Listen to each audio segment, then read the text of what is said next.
Buenas tardes, Panamá. Un placer saludarles. Yo soy Dustin Guerra y esto es La Otra Verdad a través de Next Canal 21 para toda la República de Panamá, a través de todas nuestras plataformas. Recuerde seguirnos, por favor, @La Otra Verdad Panamá, @Dustin Guerra, @Next Noticias. Ahí estamos para mantenerlo siempre informado y mantener el contacto con usted. Hoy es día de auxilios económicos. Usted métase en la lista a ver si no aparece con auxilio económico, porque los que sí recibieron auxilio económico, y no $10 ni $20, no señores, recibieron hasta 100,000, $200,000. Funcionarios del actual gobierno, familiares de funcionarios del actual gobierno, ministros, viceministros, directores, amigos del poder, recibieron millonarios auxilios económicos que son el escándalo a 25 días de las elecciones. Le tengo que dar, por supuesto, el crédito al diario La Prensa que filtró estos archivos. Se habla de casi 4.500 archivos donde aparecen estos auxilios económicos. Eso es un escándalo.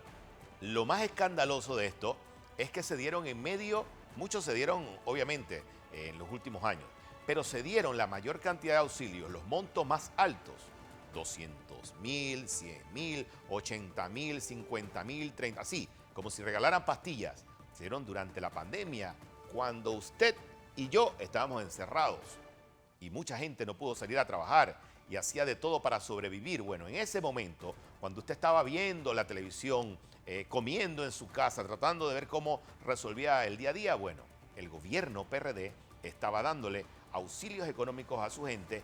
Por más de 154 millones de dólares se gastaron en auxilios económicos. Ni siquiera préstamos, ni siquiera becas. No, no, no, no. Auxilios económicos.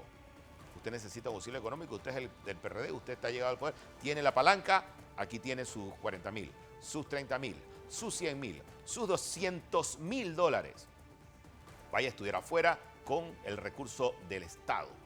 Bien, esto es algo escandaloso y que está en todas las redes sociales. Creo que no hay un solo candidato que ha cuestionado y criticado esto de los auxilios económicos. Si hubiesen utilizado esos auxilios económicos para dárselo a los estudiantes con mayor promedio, los estudiantes sobresalientes de las escuelas públicas o de las escuelas privadas, ¿por qué no? Pero que sean sobresalientes, que sean ejemplo para los demás jóvenes, que le permita a un chico de Darién, a un chico de Chiriquí, de Bocas del Toro, tener recursos para ir a estudiar afuera y regresar al país y pagar de alguna forma esa asistencia financiera, ya sea como doctor, como abogado, como, bueno, como una profesión que pueda él pagar, como se hace con las becas o los préstamos del IFARU, que tienen un retorno. Pero en el caso de los auxilios económicos, que esto debe ser revisado por el nuevo gobierno, simplemente se dan a discreción. Eso no puede permitirse. Eso es una total falta de respeto. Es una gasnatada para la población que está viendo cómo sobrevive en un país donde el costo de vida, el desempleo y las necesidades sobran, donde hay niños que todavía mueren de hambre aquí en pleno centro de la ciudad, donde hay una alta cantidad de personas sumidas en las drogas. Yo hace algunos días pasaba cerca de la Asamblea Nacional y debajo de ese puente habían como unas 4 o 5 carpas y jovencitos, jóvenes ya perdidos en las drogas, viviendo allí. Entonces, esto es sumamente escandaloso y de verdad que es como una falta de respeto a la población. Conocer, ya se sabía que estos auxilios económicos eran polémicos, ya se sabía que el gobierno PRD había dado auxilios económicos. Y no se le olvide, este gobierno se gastó cerca de 25,000 millones de dólares. ¿Cómo escuchó bien? 25,000 millones de dólares en casi 5 años de gobierno y usted no ve una sola mega obra, proyecto insignia, que usted diga, esta es la obra del gobierno. No, mucho de ese dinero se fue en financiar la planilla, en pagar gastos, cuentas atrasadas y en auxilios económicos a través del IFARU. Lo sorprendente de todo esto es que el señor Bernardo Meneses, quien era el director del IFARU, hoy día es candidato a diputado por el sector allá de Panamá Oeste. Así andamos en este país. Revise a ver si no está en esa lista de los auxilios económicos. Hace algunos minutos me llegó información de que la representante de Panamá en la Organización de Estados Americanos, la embajadora María Roquever, intervino durante toda la audiencia que se estaba haciendo sobre el caso de Ecuador. Antes de poner esta intervención o parte de la intervención de la embajadora panameña en la OEA, quiero darles un poco de la historia de por qué se hace esta audiencia en el día de hoy. El gobierno ecuatoriano, con su policía, con su milicia, incursionó en la Embajada de México en busca del ex vicepresidente de ese país que está señalado por algunos casos penales. Él se encontraba asilado en la Embajada de México en Ecuador y el gobierno ecuatoriano, las autoridades judiciales ecuatorianas, sin importarle ninguna diplomacia ni respetando menos los convenios internacionales que rigen la materia de asilos diplomáticos o asilos políticos, intervino con su fuerza militar y extrajo a el vicepresidente de Ecuador o ex vicepresidente de Ecuador, y esto fue un escándalo internacional donde varios países han retirado ya sus representaciones diplomáticas en ese país, y eso fue hoy motivo de una larga audiencia en la Organización de Estados Americanos. Vamos a ver qué dice la embajadora panameña en ese organismo y vamos a regresar con el análisis. Panamá desea iniciar esta intervención precisando que su voto a favor de la resolución intrusión de la policía ecuatoriana en la Embajada de México en violación de la Convención de Viena sobre Relaciones Diplomáticas y la institución del asilo diplomático conlleva una reserva, la cual leeré a continuación y ha sido enviada a la Secretaría para su integración en dicha resolución como pie de página. Los Estados partes pueden estar o no de acuerdo con la interpretación de las normas de asilo de las diferentes convenciones, en particular con la Convención sobre Asilo Diplomático de 1954, pero estas diferencias deben ser resueltas estrictamente por la vía diplomática. Como ha sido mencionado por varias de las delegaciones, que lo hicimos también en la sesión del día de ayer, en el ámbito de las relaciones internacionales, la violación de la Convención de Viena sobre Relaciones Diplomáticas es una seria transgresión del derecho internacional que puede tener implicaciones importantes, especialmente en relación con la figura del asilo diplomático. La Convención establece claramente los derechos y deberes de los estados receptores y acreditantes, así como de los funcionarios diplomáticos acreditados. Cuando un estado receptor viola esta convención al no respetar la inviolabilidad de una misión diplomática, se crea un entorno inseguro para el personal diplomático y para cualquier individuo que busque refugio en esa embajada. Este escenario cobra especial relevancia cuando consideramos las afectaciones sufridas por el personal diplomático mexicano en Ecuador. Lo sucedido no solo constituye una grave violación de la Convención de Viena, sino que también puede afectar la percepción de seguridad y protección que los Estados miembros tienen en el ámbito diplomático. En ese sentido, Panamá expresó y reitera su solidaridad y respaldo al gobierno y al cuerpo diplomático mexicano. Excelentes las declaraciones de la embajadora. ¿Y por qué le presento estas declaraciones? Porque es la postura oficial del gobierno panameño ante esa incursión. Aquí en Panamá habían algunas personas pidiendo, algunos detractores de Ricardo Martinelli, pidiendo que incursionaran como incursionaron los ecuatorianos en la Embajada de México. Así querían que lo hicieran en Panamá para capturar o agarrar a Ricardo Martinelli. Estaban pidiendo la violación. Las personas que dicen eso están pidiendo la violación de todos los convenios internacionales. La postura de la embajadora Roquever es clara señal de que Panamá tiene muy bien establecido cuáles son esos convenios y el respeto que debe existir para los asilados políticos. Quería traer eso a colación. Y precisamente hablando de la Organización de Estados Americanos, esta semana va a terminar con controversia. Hay muchas opiniones jurídicas de ex embajadores, diplomáticos, juristas, que le han advertido a la Organización de Estados Americanos de que tengan mucho cuidado con lo que ocurre en nuestro país a 25 días de las elecciones del próximo 5 de mayo. ¿Y por qué hay que tener mucho cuidado y estar en alerta? Porque existe una demanda de inconstitucionalidad radicada en el despacho del magistrado Olmedo Arrocha. Abro paréntesis.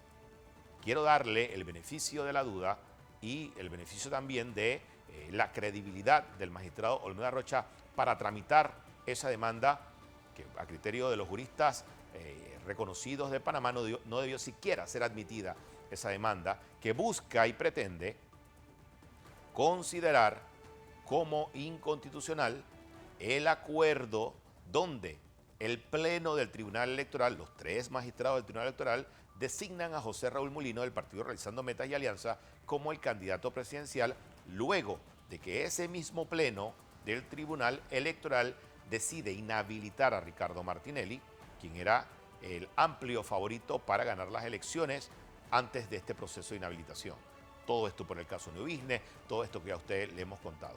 Bueno, en la Corte existe en este momento esa demanda radicada en el despacho del magistrado Olmedo Arrocha.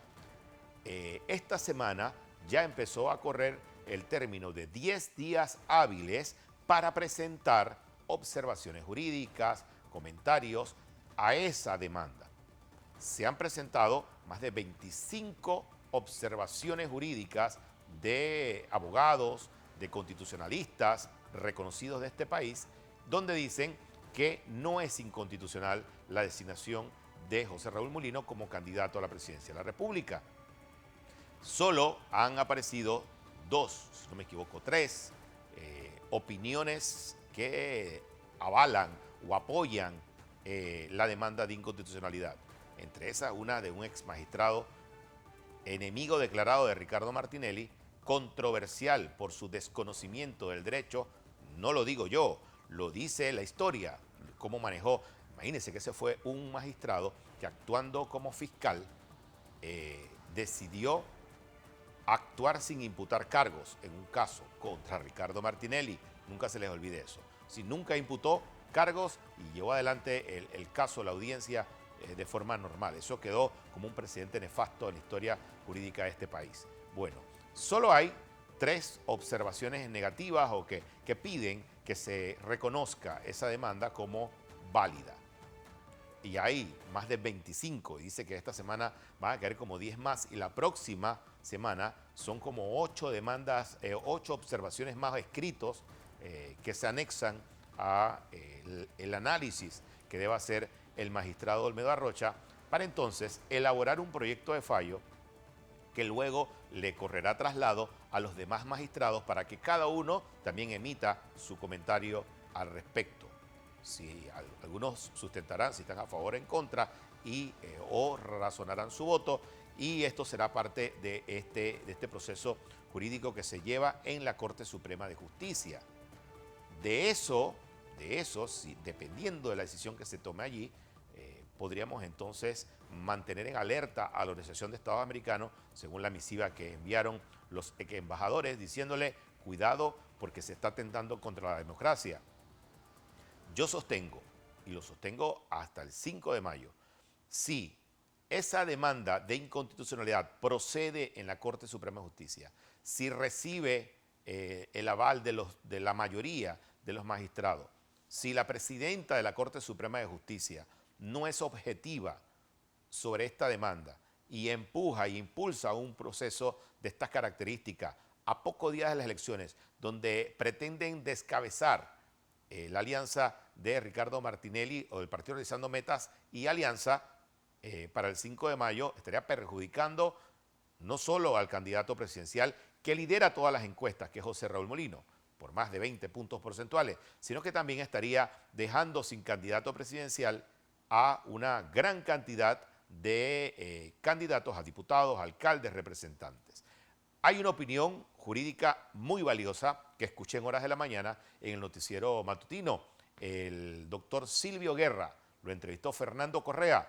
Quiero que escuchen lo que opina el doctor Silvio Guerra sobre este proceso que se lleva adelante en la Corte Suprema de Justicia. Cada magistrado debe presentarse con un alegato.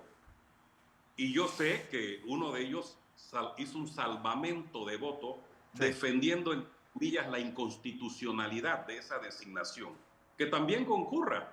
Si precisamente, mire, le voy a decir algo, yo aprendí en filosofía del derecho y en teoría de la argumentación jurídica que el debate se alimenta con la argumentación lógica, la argumentación coherente, que brinden, que expongan sus conceptos, así como ayer lo hice yo y como mi amigo Juan Carlos Araúz anuncia que él también va a ir a presentar alegatos. Pero es que aquí los alegatos sobran y sobran, pero es bueno que queden expresados, como yo dije, cuando la historia se escribe, salve su opinión, exprese su opinión. Mira, abogados como Ítalo Antinori, experto en derecho constitucional, que escribió una excelente pieza de derecho constitucional sobre que no es inconstitucional la designación de José Raúl Mulino como candidato a la presidencia. El abogado José Miguel Alemán, ex canciller de la República, abogados como Ramiro Guerra, te puedo mencionar cualquier cantidad de abogados. Ahí está el círculo de abogados que inclusive mandó una carta al señor secretario general de la OEA, entre ellos José María Castillo, Miguel Antonio Bernal. O sea, estamos hablando de conceptos jurídicos de alto perfil y de alto contenido académico.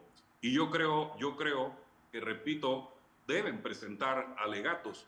Si una institución es atacada y cuando se presenta, ejemplo, un amparo de garantías constitucionales, se le pide al ente demandado, en este caso puede ser contra una entidad, ministerio, institución autónoma o semiautónoma, que presenten sus conceptos jurídicos. Y así se denomina. Presenten sus conceptos jurídicos, sus apreciaciones, presente su criterio sobre el particular del acto acusado o demandado de inconstitucionalidad y, en el caso del amparo, de ser supuestamente infractor de una norma de carácter constitucional en cuanto al título de libertades y garantías constitucionales. Y ese argumento, permíteme, Fernando, ese argumento de que no, es que es inconstitucional porque el presidente debe tener un vicepresidente, si no el presidente, que cualquier cosa, ¿quién lo va a asistir? Por amor a Dios, pero si ahí están las normas constitucionales que ante la ausencia del presidente de la República absoluta o relativa, oiga, ¿qué dice la Constitución?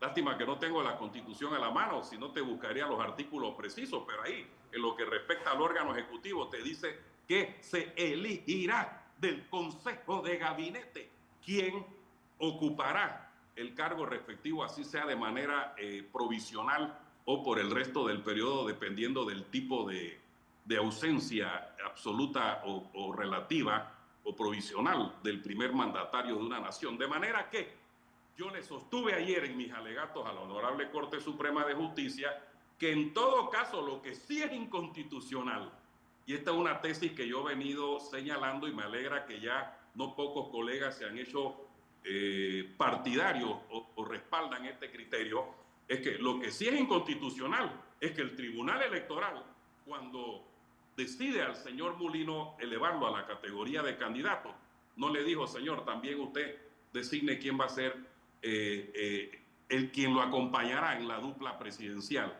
De manera que si algo tiene la Corte que aportarle al país es decirle en algún criterio jurídico, ¿por qué no se consideró también que postule su candidato a la vicepresidencia? Pero esto no le dará pie de ninguna manera a la Corte Suprema de Justicia a decir, bueno, como no está, te inhabilito, porque ahí no rige el concepto de que los accesorios siguen la suerte de lo principal. Mire bien, aquí lo que no puedes hacer es, por no tener lo accesorio, destruyo lo principal. Claro. Eso sería aberrante en la lógica del mundo jurídico y en la coherencia interna de las proposiciones jurídicas que se plasman en la norma legal. En consecuencia, reitero, no veo sustento ni fundamento. Por ahí leí algún concepto también del célebre cantautor panameño Rubén Blades, sé que se graduó de Harvard. Yo no sé si Harvard es lo mismo de hace 40 años a lo que puede hacer hoy día. No sé cómo anda ese pensamiento. Sé que fue cuna de excelentes, grandes tratadistas en el mundo de la filosofía jurídica, pero lo que quiero decir es que el célebre cantautor y músico panameño, en los criterios que él plantea, con el debido respeto que me merezca el señor Rubén Blades, están totalmente despistados. No hay una hilvanada desde la estricta técnica jurídica, de la estricta dogmática constitucional, que pueda justificar absolutamente nada para decir que esta candidatura del señor José Raúl Mulino es inconstitucional. Al contrario, el poder público emana del pueblo, señala el artículo 2 de la Constitución Nacional. Entonces, no puede ser cierto que ese concepto de la democracia, el gobierno del pueblo, para el pueblo y por el pueblo, conforme lo plasmó Lincoln en la célebre oración de Gettysburg, no puede ser cierto que la democracia quede cooptada, atrapada, prisionera de los conceptos de jueces de la justicia ordinaria, en este caso magistrados de la Corte en función constitucional. Porque de ser así, esa voluntad del soberano que es el pueblo, ese concepto de que el voto tiene un poder, el poder de cambiar el gobierno y las formas de gobierno, e inclusive en la cláusula constitucional de la Carta Magna, el poder de establecer un nuevo estatuto o un nuevo pacto constitucional. Entonces, ulala con todo esto y adiós. A Belén con los pastores, como reza el adagio popular, porque no puede ser cierto que las Cortes terminen definiendo quién participa o no participa como candidato a la presidencia de la República en los comicios que a escasos días habrán de celebrarse en esta nación. Muy interesante el análisis del doctor Silvio Guerra. Voy a rescatar algunas cosas que me llamaron la atención y que yo sé que usted en su casa tiene que estar preguntándose. Lo primero, que el Tribunal Electoral, los 3 magistrados del Tribunal Electoral son grandes responsables de lo que está pasando con esta demanda de inconstitucionalidad. Primero, porque ellos hacen un proceso especial para inhabilitar a Ricardo Martinelli en un acuerdo de sala, cuando lo correcto, lo que ellos mismos habían adelantado que había que hacer, era ir a una audiencia, presentar primero a través de oficio o por una denuncia que la Fiscalía Electoral comenzara a investigar. 1. 2. Una vez tomada la decisión de la Fiscalía Electoral, en apelación tenía que conocerlo el Pleno del Tribunal Electoral. Pero nada de esto fue así. Ellos hicieron un acuerdo de sala, hicieron en horas de la mañana, cuando recibieron la supuesta sentencia en firme y ejecutoriada, y luego en horas de la noche, a las 11 de la noche, deciden inhabilitar a Ricardo Martinelli y nombrar a su vicepresidente Mulino como el candidato a la presidencia de la República. Lo que dice el doctor Silvio Guerra tiene mucho valor. ¿Por qué el Tribunal Electoral en ese momento, en esa misma resolución, no le dijo a José Raúl Mulino: usted tiene derecho a escoger a un vicepresidente para que lo acompañe al próximo 5 de mayo? No lo hizo, lo dejó abierto y entonces se presenta. Al día siguiente se presenta entonces la demanda empujada por grupos políticos, por gente vinculada a Foco, por gente vinculada a la señora Anel Planel, por personajes políticos también. Dice que uno de los candidatos a la presidencia también está involucrado en esa demanda que le empuja.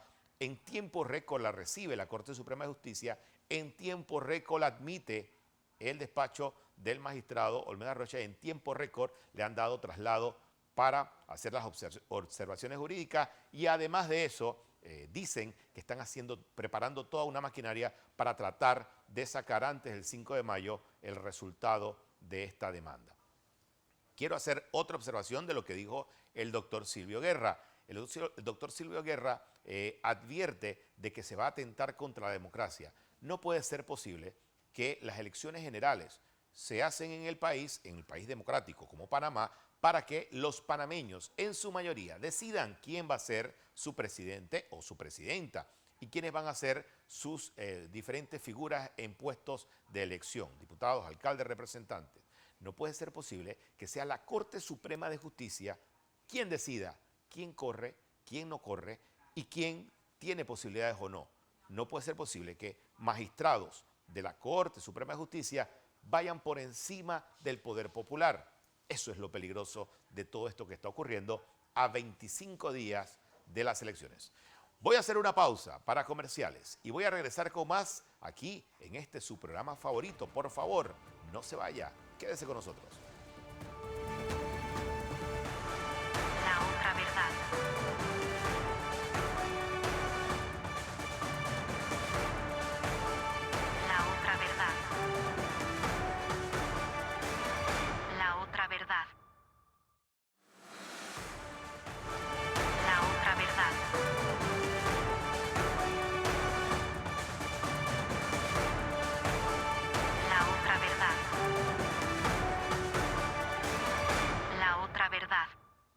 bueno que siga con nosotros aquí en La Otra Verdad. Espero que estén disfrutando con su café, su té, sus rosquitas o sus bebidas refrescantes, como siempre yo les digo. Saludo para toda la gente en la provincia de Chiriquí, mi fanática número 1, mi sobrina. La misma Alanita está ahí pendiente de todo. Tengo invitados en estudio. Mire, yo invité a la siguiente persona que les voy a presentar ahora porque en las redes sociales había muchos, pero muchos comentarios. Mira, este candidato a diputado, mira su look, porque se parece a un presidente de Centroamérica que es muy famoso. Y por casualidad de la vida lo encontré aquí en los pasillos de Next. Un día le dije, te voy a invitar a mi programa para que converses de tu propuesta y también un poco de por qué ese marketing, porque es un marketing político que ha hecho un gancho con las personas, los electores, sobre su candidatura. Josy Farés, candidato a diputado del circuito, no voy a equivocarme, el circuito 884. Josy, bienvenido a este programa. Gracias por tenerme aquí, Dustin, un gran placer. Gracias a todos los que nos sintonizan en estos momentos. Y bueno, como lo mencionabas, ¿no? Esta candidatura ha sido una candidatura de muchos cambios, muy disruptiva. Todo comienza con la vocación a servir, a tomar este primer paso, a decir, queremos hacer algo nuevo. Me toca hacer algo por mi país, algo que deberemos todos hacer el 5 de mayo en diferentes niveles. Muchos hacen una gran gestión en ir a votar, otros estamos participando de frente, pero como mencionabas, en un momento me confundieron con el presidente. Sí, a eso iba. ¿Cómo surge la idea, no la idea, cómo surge la imagen de Josy Farés que se parece a Bukele? O sea, el candidato que se parece a Bukele. Incluso los colores, la gorra, la barba, todo es parecido a Bukele. ¿Cómo surge este tema? Yo siempre he dicho que si la comparación con el presidente Nayib Bukele es la comparación de una persona que viene a hacer algo por su país y por su creencia en Dios, entonces bienvenido sea el apodo. El apodo me lo ha puesto la gente. Mi look es un look que llevo de toda la vida. Soy empresario, fui emprendedor a los 15 años, vendo mi primera empresa a los 18, soy panameño, padre de familia. Si mal no recuerdo, yo te recuerdo a ti, Josy, no te conocía personalmente, pero te recuerdo que tú hacías este tema de importaciones. Correcto. Y los negocios y cómo podías hacer negocios en Asia y todo Correcto. esto. ¿Es cierto o me equivoco? Correcto. Hoy ese camino me lleva donde emprendo a los 18 años, vendo mi primera empresa, salgo a tomar una pasantía en China con muy poco dinero. Hoy ya tengo mi propia empresa, 6 sedes alrededor del mundo, empleo miles de personas alrededor mundial y me cae la pandemia, igual que a todos los panameños, donde hay una parte de mucha tristeza, fallece un sobrino, fallece mi abuelo, las cosas se te ponen complicadas y dices, ¿qué voy a dejar para el relevo a las próximas generaciones? Me caso, Dios me manda un hijo y lo vas pensando más. Mi hijo tiene ahora 1 año y 5 meses, mi esposa sale embarazada en esa época, se me da la oportunidad de participar, le pido a Dios una señal, yo le llamo la diosidencia, y sale que mi hija va a nacer el 5 de mayo, el día de las elecciones. ¿En serio? Literalmente yo le pedí a Dios una señal, me monto en el carro, voy con mi esposa hacia un control médico, donde en ese control médico la doctora nos dice que era una niña y que nace el 5 de mayo. Y ese fue el momento que tomé la decisión, porque no importa lo que pasaba y mi temor de participar se me fue y dije, no importa lo que pase, vamos a hacer las cosas, va a ser un gran día. Mira, yo apoyo mucho a los empresarios, a la gente que emprende, a la gente que se faja día a día por generar la economía y mover la economía del país, Claro. que decida incursionar en política. A veces es muy fácil cuestionar desde afuera los malos políticos, los políticos sin preparación, los políticos sin ejecutoria, porque es algo muy curioso. Ahora todo el mundo promete. Yo siempre le digo a la audiencia, que es como la familia, mi audiencia es mi familia, oiga, si usted va a darle el voto a alguien, mire sus ejecutorias. Así es. Si esa persona nunca ha generado un empleo en su vida, nunca Así ha es. creado nada, nunca ha desarrollado nada, ¿por qué lo va a hacer siendo político? Así es. Entonces, yo de verdad que apoyo mucho a los empresarios y a las personas que incursionen en la política porque quieren buscar el desarrollo del país. ¿Qué diferencia entre el mundo empresarial y esto de la política? Ahí hay una anécdota muy interesante y yo he llevado mi candidatura a mandar mensajes. porque nosotros estamos acá por la vocación a servir. La vocación a servir es siempre mirando con los ojos de cómo favorecer a otros, no favorecerte a ti. Esa debe ser la práctica política. Mira, hoy aquí donde me ves, estoy 14 o 15 kilos menos en política. Caminando, pero más allá, cuando comienzo, todo el mundo me decía, Yossi, ¿cuáles son tus propuestas? Pero espérate, yo acabo de empezar, necesito escuchar a la gente. Y tomé la decisión de frenar las propuestas y sentarme con la gente. Aquí voy por 285 conversatorios de alrededor de 30 personas. Eso te da más de 8.000 personas cara a cara. Pero no me sentaba a hablar con las personas, me sentaba a escuchar a las personas. ¿Y cuál ha sido tu resumen? Ahí ya te das de cuenta que todo cambia. Claro. Cuando tú escuchas a las personas, tú entiendes que qué es lo que yo escuchaba. Yo preguntaba 2 preguntas. Quiero saber la problemática, pero ustedes, que son de la comunidad, me van a dar a mí la solución. Y yo voy a convertir eso en leyes. El gran mayoría de las comunidades te dicen, quiero que me capacite porque quiero trabajar. Hacemos un estudio en mis corregimientos, que son Don Bosco, Parque Lefebvre, Juan Díaz, Río Abajo y San Francisco, que más del 80% de las personas de mi corregimiento no trabajan en las empresas del mismo corregimiento. Tienen que viajar. A otra parte de la ciudad o fuera de la ciudad. Lo que causa tráfico, salud mental, salud física, no ven a sus familias, de todo. Entonces, ¿qué es lo que tenemos que hacer?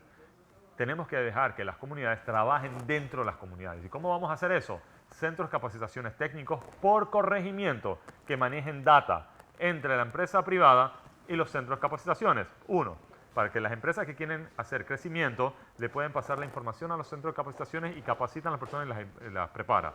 Los inversionistas que quieren entrar pueden capacitar, pero más allá, para que también los jóvenes que quieren comenzar a trabajar no le digan necesitas tener experiencia o necesitas tener palanca, porque ya los tenemos.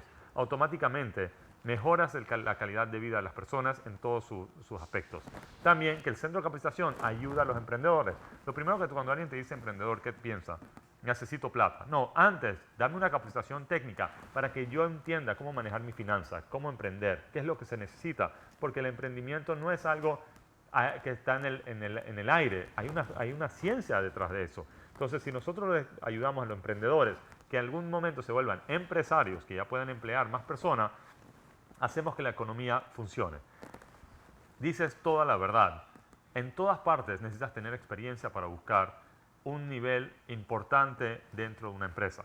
Puedes comenzar sin experiencia. Para buscar un nivel importante dentro de una empresa necesitas alguna clase de experiencia. El problema es que la política se está llenando de personas. No es importante que tengas experiencia política, porque necesitas tener algún mérito, alguna experiencia en algo, porque la vocación a servir viene porque sabes, ya aprendiste cosas, a llegar a un nivel en tu vida donde tú dices, ahora le voy a dedicar mi tiempo a mi país. No es un momento para enriquecer, no es un lugar para relaciones públicas o ganar un salario. En mi caso, quería darte ese punto, yo soy el primer diputado, han habido otros cargos, pero diputado en la historia de Panamá que está donando su salario por los próximos 5 años. ¿Y por qué dono los salarios? Si lo necesitaría no hay ningún problema.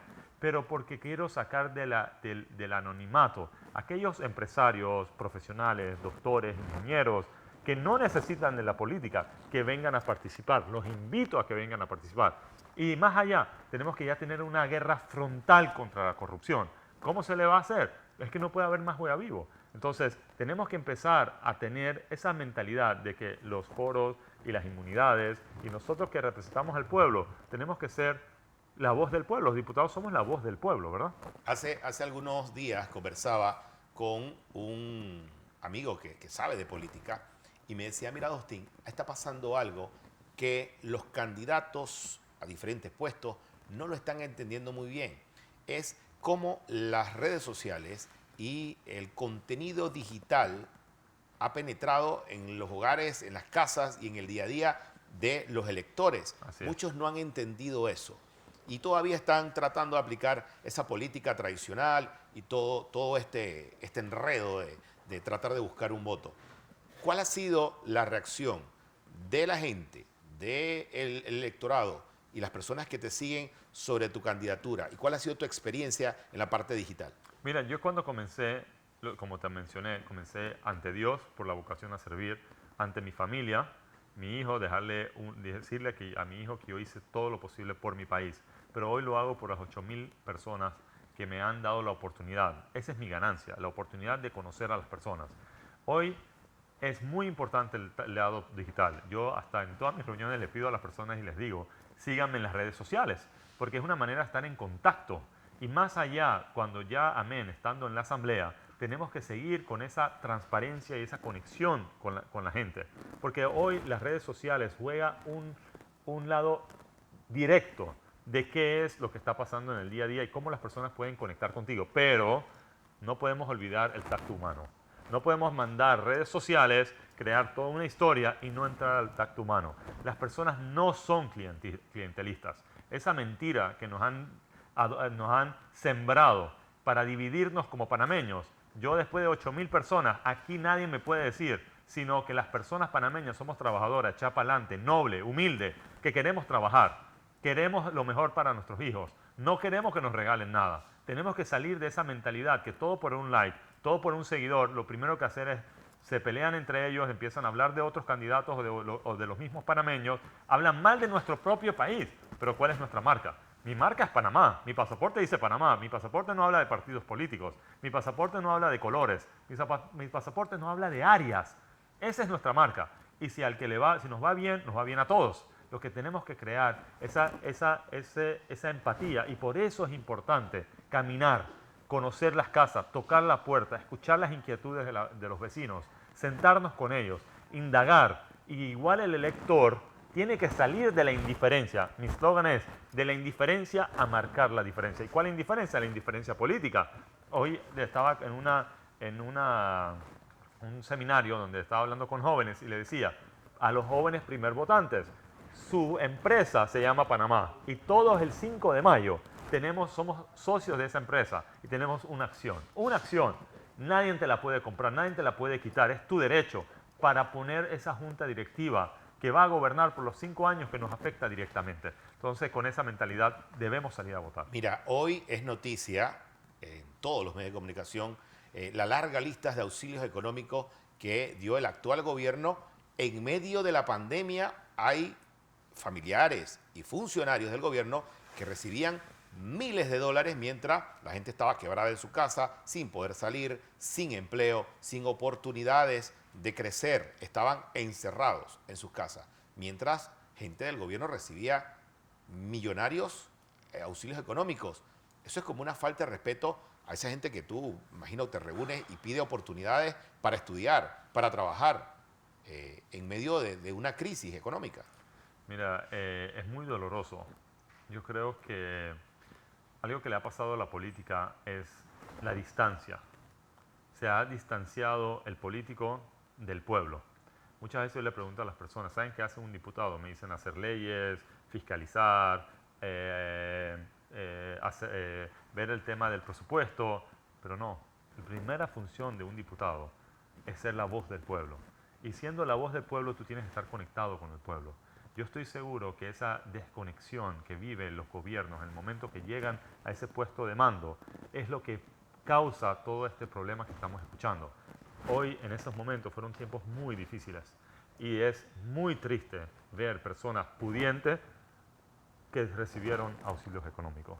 Y la pregunta es el por qué.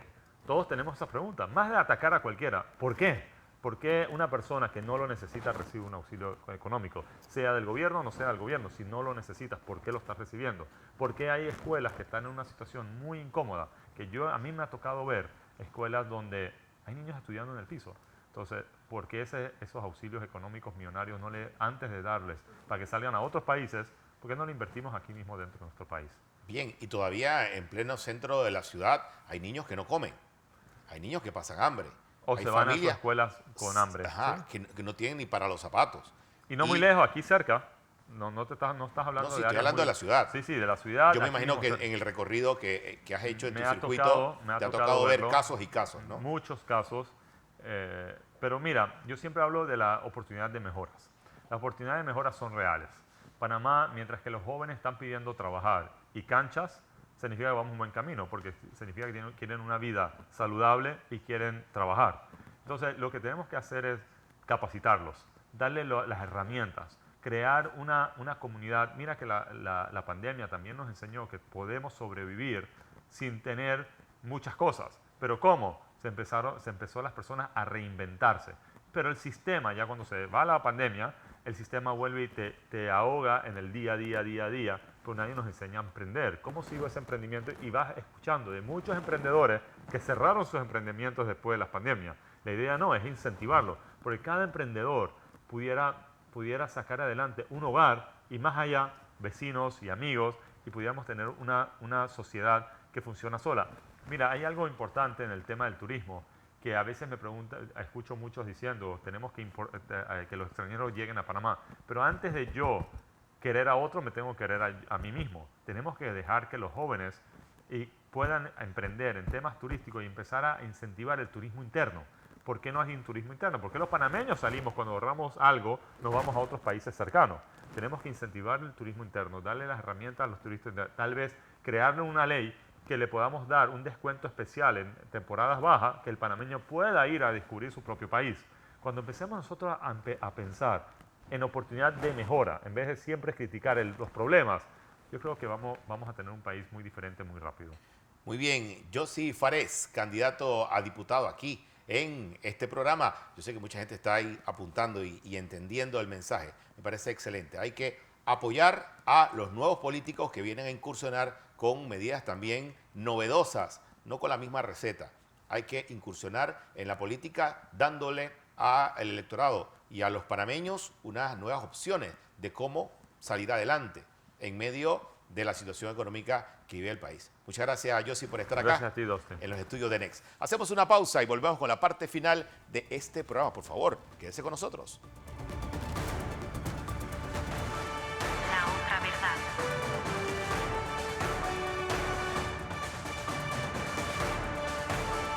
La otra verdad. La otra verdad. La otra verdad.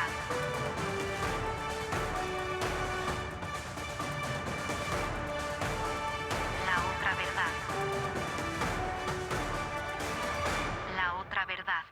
Qué bueno que siga con nosotros aquí en La Otra Verdad. Me están preguntando por acá en el directo. Josy Fares, puedes seguirlo. J-O-S-I Latina Fares en Instagram. Ahí puede ver sus propuestas y lo interesante que proyecta Josy como candidato a diputado. Y está muy bien que incursionen en la política gente que quiera hacer cosas nuevas y que se atreva a proponer cosas nuevas. Así que por ahí está Josy dando más entrevistas en los pasillos de Next. Muy bien, vamos a continuar. Saludos para toda la gente de la tercera edad, mis seguidores de la tercera edad. Muchas gracias por acompañarme todas las tardes, los martes y los miércoles. Hoy estuve en una cafetería y me llegaron varias personas a saludarme y a decir que siempre estaban pendientes de este programa. A ellos, a todos los amigos de la tercera edad, que dice, por favor, hablen los temas de los jubilados, de los descuentos, a veces en los restaurantes que no le dan el descuento, de los descuentos en los medicamentos. Por favor, voy a ponerlo en agenda. Muchas gracias por su sintonía. Ayer se dio un foro económico agropecuario donde estuvo presente un personal, se puede decir, entre el candidato José Raúl Mulino y los productores agropecuarios, entre esos los productores de las tierras altas de la provincia de Chiriquí. Hace algunos minutos también estaba dándose el foro de CADE, donde estaban todos los candidatos presidenciales, incluyendo a José Raúl Mulino. En el noticiero de la tarde vamos a tener todo el reporte de este encuentro. Pero en el tema agropecuario se firmó un acuerdo entre la Asociación de Productores de Tierras Altas y también otros gremios de productores con el candidato José Raúl Mulino. Tuve la oportunidad de entrevistar en horas de la mañana a Lorenzo Jiménez de la Asociación de Productores de Tierras Altas. Vamos a ver esa entrevista. Simple y sencillamente fue el mismo compromiso que se le dio a todos los candidatos a raíz del debate presidencial que hubo el 27 de marzo en los centros post cosecha de Cadena de Frío. Acuérdense que él era uno de los candidatos que no habían llegado y todavía queda la señora Maribel Gordón. Ayer se dio la oportunidad de entregarle ese compromiso, porque no nos acuerdo, es un compromiso y ese compromiso se hizo no solamente del gremio de la Asociación de Productores de Tierras Altas, sino a nivel de todo el país. 24 gremios, por decir un ejemplo, que estuvimos reunidos en las instalaciones de APLEPC en Chitré el 9 de enero del año presente.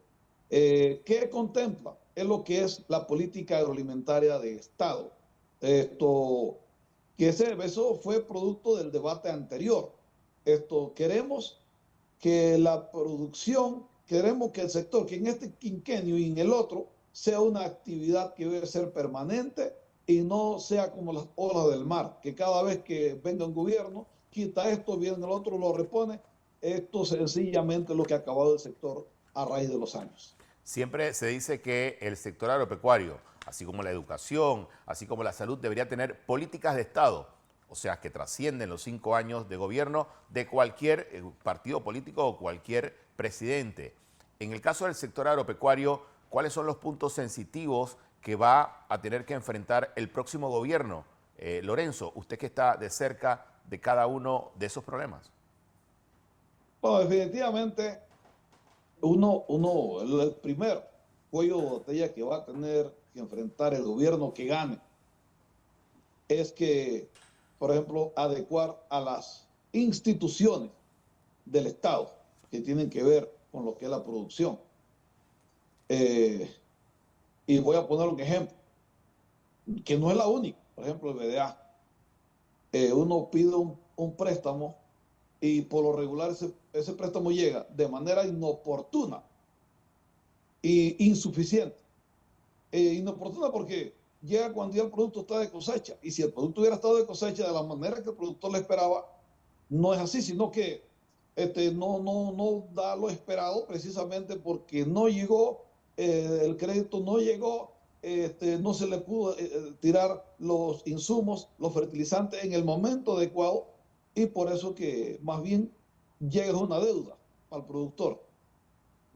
Estas situaciones sabemos que el gobierno que venga, no sé qué tiene que hacer, pero la parte burocrática, definitivamente,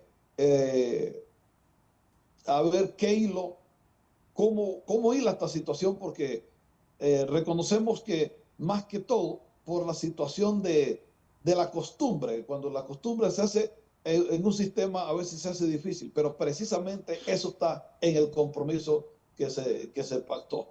Y no estoy, por ejemplo, en lo que es el IMA siempre debe ser facilitador, no competencia para el productor, siempre ser facilitador dentro del productor, incentivar, no sé, tiendas donde el consumidor también vaya a comprar, y en ningún momento esto va a ser una competencia desleal para el productor. Bien, otro de los puntos creo que ha sido motivo de análisis en los últimos días en materia de propuestas. Algunos candidatos han dicho que se van a oponer radicalmente al cierre de vías, y siempre que hablamos con Lorenzo Jiménez y con los productores de Tierras Altas, traen los episodios del año pasado cuando miles de dólares en productos se perdieron en las fincas de producción durante los cierres. ¿Eso es parte de los acuerdos? ¿Eso se ha discutido con los candidatos? ¿Cuál es la postura de la asociación? No, definitivamente. Usted sabe que la vía, esto es algo que debe estar constitucionalmente libre. Usted no puede cerrar ni el canal de Panamá y ni la Interamericana. Pero nosotros, aquí esta vez no nos cerraron solamente la Interamericana, nos cerraron hasta el mismo sitio donde producíamos. Y ya esto fue un acto de terror. Yo recuerdo, había una película de terror que se llamaba Pesadilla de las calles Hell. Yo no quisiera pensar que regresara a Pesadilla en las calles de Paso Ancho, porque fue en Paso Ancho que nos cerraron, y los productores perdieron, los de Cerro Punta no podían pasar productos ni siquiera para la comida. Esto fue una historia que definitivamente todos los candidatos son conscientes de esta situación. Y hago la salvedad, nosotros como asociación de productores no estamos abdicando a ningún candidato, estamos comprometiéndolo a todos, porque no tenemos en realidad la certeza quién es el que vaya a ganar, pero quien que vaya a ganar, esto es una situación que nos tiene que comprometerse. De hecho, ya se comprometieron que las calles tienen que estar libres para el bien no solamente de los productores, sino para el bien del país.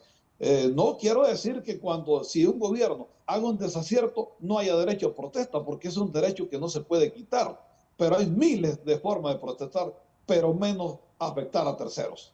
Uno de los problemas que aparece constante en todos los análisis que se hacen previo a estas elecciones, Lorenzo, es el tema del desempleo. Uno de los principales empleadores del país son los productores del sector agropecuario. En materia de desempleo, en materia de las condiciones para las fincas de producción y los requerimientos que tienen la finca, ¿ustedes han hablado algo también con los candidatos?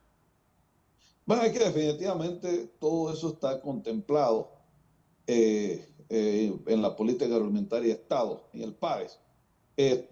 Si al sector le va bien, el sector crece, y al crecer no puede crecer solo, tiene que vivir con un efecto multiplicador. Obvio que se ingresarían más colaboradores y colaboradores que tienen... Interesante las declaraciones de Lorenzo Jiménez. Mira lo que ocurre. Cuando se le dan los créditos a los productores, la burocracia del sistema, porque no es solo en este gobierno, la burocracia del sistema que solicitan un crédito hoy, lo desembolsan en un año. En los ciclos productivos agropecuarios, los que saben de agricultura, usted siembra la papa hoy y usted tiene un periodo para cosecharla. Y si usted no la comercializa, usted no puede tener dinero para atrás. Entonces, si esos programas no van acorde con la realidad de la producción, entonces no funcionan. Y esas son las cosas que hay que revisar. Hace algunos minutos se dio una persecución. Se dice que en el área de Panamá Oeste, vamos a ver si tenemos el video para que usted vean lo que ocurrió. Dice que se dio como un altercado entre dos personas que iban en la vía. Uno saca un arma de fuego, apunta a la persona y entonces se hace el reporte a la policía y la policía le da persecución y logra la captura de este sospechoso. Dentro del vehículo se encontró una arma de fuego. Esto fue en el área de Bacamonte, en el área de Panamá Oeste. Tenga cuidado, eso de andar por la calle peleándose y rofeándose con la gente, usted no sabe quién está en el otro carro, quién es esa persona y lo que puede traer. Este traía un arma de fuego. Mire, ahí está la persecución por parte de la Policía Nacional que por toda la autopista, ahí el vehículo que ustedes ven, vehículo gris, es donde va el sospechoso con el arma de fuego. Luego de un fuerte operativo, la Policía Nacional logra la captura de esta persona al requisársele el vehículo. Le voy a dar el dato preciso. Dice que el sospechoso fue detenido en Plaza Costa Verde, en La Chorrera. Dentro del auto se ubicó el arma de fuego. Aquí está el arma de fuego que amenazó a otra persona. Se dio el altercado con otra persona. Dentro de ese altercado sale a reducir el arma de fuego, imagino para amenazarlo. Se hace el reporte a la policía inicia un operativo, persecución por toda la autopista hasta llegar al sector de Chorrera, específicamente en Plaza Costa Verde. Ahí fue detenido este sujeto. Tenga mucho cuidado. En la calle hay mucha gente que no está bien de la cabeza. Imagínese una persona que no esté bien de la cabeza con un arma de fuego. Usted casi se choca, usted tuvo un altercado en el vehículo, deje esa pelea para otro día. Usted no sabe quién le va a salir en el otro lado y qué tantos problemas tenga esa persona con un arma. Bien, llegamos a la parte final de este programa, La Otra Verdad. Los invito, por favor, a que estén pendientes de la edición estelar de Next Noticias, donde hay esta y más informaciones. A todos, mil gracias. Yo soy Dostin Guerra. Nos vemos. Hasta la próxima.